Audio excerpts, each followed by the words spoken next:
Quand on évoque les problèmes des éducateurs et des enseignants aujourd'hui, on parle souvent de ces enfants qu'on ne contrôle pas ou qui ne se contrôlent pas. Ils se lèvent pour aller boire quand ils ont soif et puis ils reviennent en ayant cassé un carreau. Quand ça ne les intéresse pas, ils se mettent à crier, ils jettent leur trousse sur la tête du voisin. On a le sentiment qu'ils sont tout entiers dans l'acte, qu'ils sont dans le passage à l'acte immédiat, qu'ils ne réfléchissent pas. Ce problème n'est pourtant pas un problème nouveau, c'est un vieux problème de la pédagogie. Et un homme comme Janusz Korczak, un pédagogue polonais qui, parmi bien d'autres choses, a été celui qui a imaginé le premier les droits de l'enfant, s'est trouvé confronté à ce problème-là.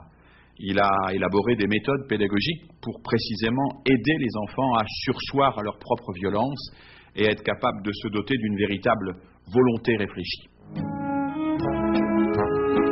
De son vrai nom, Henry Goldschmidt, il naît en 1878 dans une famille juive polonaise aisée. Son père était avocat.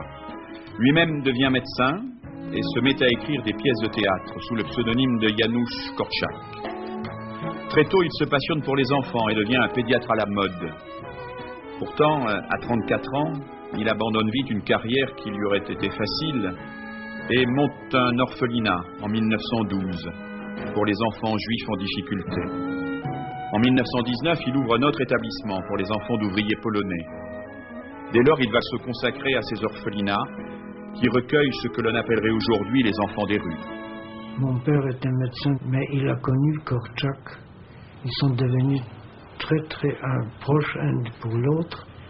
Et Korczak, avec son regard bienveillant, il savait comment se prendre pour ses enfants.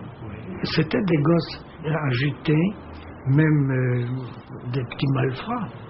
La grandeur de Korczak, c'était justement que quand on a volé la jeunesse, la petite jeunesse de ses enfants, Korczak voulait tout faire pour les rendre la vraie enfance. Korczak a affaire à des situations difficiles, à des enfants violents, et on le serait à moins. Alors, il va chercher à endiguer cette violence. Il essaye de leur expliquer qu'il ne faut pas se battre, parfois même il les punit pour qu'ils ne se battent pas, et puis rien de tout ça ne marche. Jusqu'au jour où Korczak a un coup de génie. Un coup de génie qui est fondateur à la fois de la pédagogie, mais bien au-delà, peut-être même de la démocratie. Il leur dit, écoutez, vous avez le droit de vous battre, vous avez le droit de vous taper dessus, mais à une condition. Prévenez l'autre par écrit, au moins 24 heures à l'avance. Et là, tout bascule. Tout bascule, on introduit la boîte aux lettres, la boîte des bagarres, la possibilité enfin de réfléchir avant d'agir. Madame, je peux faire ça, je la mets là, quand ça tient, j'en prends une. Oui.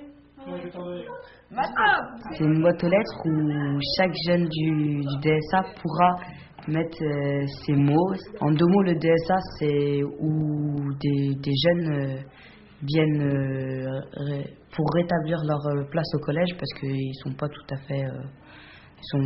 fait bien en groupe dans une classe. Parce que ici, je sais pas, on vient, c'est pour changer notre comportement. C'est-à-dire avant, en cours, ça allait pas bien. Mais non, en bas. Oh. En bas, il y en a trop tard. J'ai mis en haut. Ça permet de dire ce qu'on ressent vers les personnes. Par exemple, comme moi et tout, si j'ai envie de dire ouais, cette personne me casse les couilles, bah, je peux le dire dans la boîte aux lettres. Et par exemple, quand on est en cours, je peux pas le dire. Si je vois, par exemple, il y a une personne, elle me prend la tête, là, je m'excite. Je cherche pas à comprendre. Hein. 1 fois, 2 fois, 3 fois, ça va. Après, c'est fini. T'as plus de chance. Hein. Ça nous donne trop de chance aussi après. Les mères, elles sont parties. Ouais. Sur le coup, on est énervé et on a envie de frapper. Et si on attend un jour, et ben après, on va plus être énervé. On va peut-être nous calmer. Ouais. Et après, on voudra plus se battre. Et ben moi, je dis que c'est bien parce que ils réfléchissent, ils ont le temps de réfléchir au moins avant de se battre là, de frapper quelqu'un. Ben, ils ont le temps de réfléchir et peut-être qu'ils changent de décision. Ils ont le temps d'avoir plein de solutions dans la tête. Korczak reconnaît que la boîte aux lettres ne fait pas de miracle, mais il ajoute la trique non plus ne fait pas de miracle. Il y a même des gamins qui disent « ça fait même pas mal ». Et ces gamins-là, en général, ils continuent à être violents. À travers la boîte aux lettres, en revanche, petit à petit et avec patience, si on prend le temps de les apprivoiser, les enfants découvrent tout l'intérêt qu'il y a à réfléchir pour s'exprimer, pour s'expliquer, pour tenter de résoudre les problèmes autrement que par la force. Et cela, c'est absolument essentiel, non seulement dans la classe, mais bien au-delà, dans toute la société. C'est peut-être même le fondement de la société.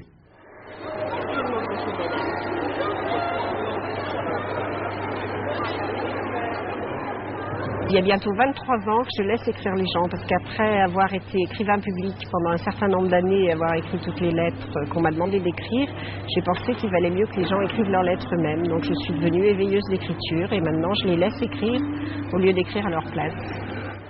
Il n'y a pas très longtemps, dans une banlieue, je suis allée faire écrire des jeunes qui avaient brûlé la maison de quartier.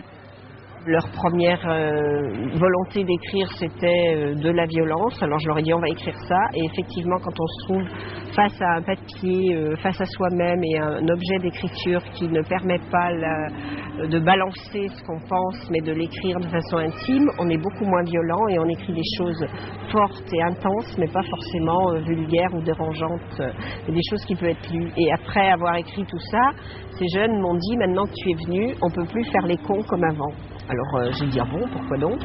Et il m'a été répondu, parce que maintenant on est inscrit dans la cité. Et j'ai dit, oui, maintenant vous avez des droits et des devoirs. Donc vous êtes reconnus par vos prénoms, parce que vous avez écrit, on peut vous rencontrer, vous lire et vous répondre. Alors qu'avant on disait, c'est la bande des fouteurs de feu du fond de la rue. Alors tu veux dire petit rouge, vert, puis bleu?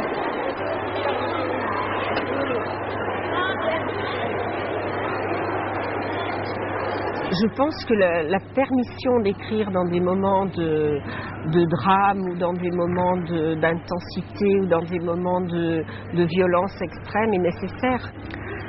Au moins, ça cadre la violence et ça permet après, si on veut aller se taper dessus, de savoir pourquoi on se tape dessus. Korczak ne bascule jamais dans l'angélisme. Il vit entouré de la violence, d'une violence terrible. Il sait que la violence existe, qu'elle existe même entre l'éducateur et l'enfant, qu'elle existe entre les enfants eux-mêmes, entre les enfants et la société. Il pense que cette violence peut devenir moins inhumaine à condition de la penser, à condition de se donner les moyens pour la réguler. Et la boîte aux lettres fonctionne comme cela, le recours à l'écrit fonctionne comme cela. Et puis il invente d'autres dispositifs, une gazette, un tribunal, une négociation des notes. Korczak est le premier parmi les pédagogues à négocier la note. L'élève propose une note et puis on en discute. Donc Korczak a appelé ses deux principales œuvres, l'une « Comment aimer un enfant », l'autre « Le droit de l'enfant au respect ». Je crois qu'il y a dans ces deux titres toute la pédagogie de Korczak. Aimer véritablement un enfant, c'est pas en faire un enfant roi, pense Korczak. C'est en faire un enfant que l'on respecte, c'est-à-dire qui nous respecte, et dans un respect réciproque qui construit un peu plus d'humanité. Le véritable héritage de Korczak, il est là, il est dans ce respect de l'enfant qui est en réalité le respect de l'humain dans l'enfant. Contre bien des habitudes, bien des pesanteurs et souvent contre les institutions elles-mêmes, certains se revendiquent aujourd'hui encore de l'héritage de Korczak. Ils se battent aussi pour faire reconnaître la dignité de tous. Des jeunes délinquants, des jeunes handicapés. Korczak n'était pas seulement un écrivain génial pour enfants, mais qui était un véritable visionnaire comme militant du respect de l'enfant, un véritable précurseur de la Convention internationale des droits de l'enfant. Et pour lui, les enfants n'étaient pas seulement des êtres en voie d'évolution, n'étaient pas seulement les futurs adultes, donc des êtres de manque, mais ils étaient des êtres humains de plein droit, une minorité opprimée, et Korczak aimait les comparer aux femmes, aux ouvriers et aux peuples coloniaux. Et ça, c'était pour moi des idées phares et un puissant aiguillon pour lutter contre les violences faites dans les institutions. Il y a 3 ans, donc, en 1997, enfin, le ministère des Affaires sociales, la DAS, a décidé de créer une commission ad hoc et nous avons sorti, là, en février 2000, un manuel à l'usage des inspecteurs, des médecins de santé publique, etc., pour lutter contre les violences institutionnelles, pour accompagner les institutions, pour éviter les dérapages. Je suis très heureux de constater que le nom de Korczak figure à plusieurs reprises dans ces petits bouquins. Il y a plusieurs citations de Korczak. C'est évident que l'ombre de Korczak planait sur notre commission.